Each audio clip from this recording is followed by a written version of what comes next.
يلا اتلحق هناك وقول لصاحبك يطلع بسرعة عشان ما فنشكش. ولا اقول لك يا اسطى، ما تقول له ان انا هربت يا عم، عشانك مش عشاني يا عم، اسمع كلامي يا عم. ما تقول له اني خلاص جريت هربت يا اسطى، عشانك والله، عشان يطلع يصحيك. ما تقول له يا عم، مالك يا واد؟ مش هتقول له؟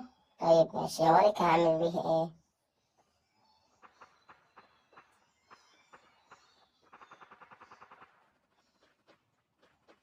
ما تطلع يا اسطى.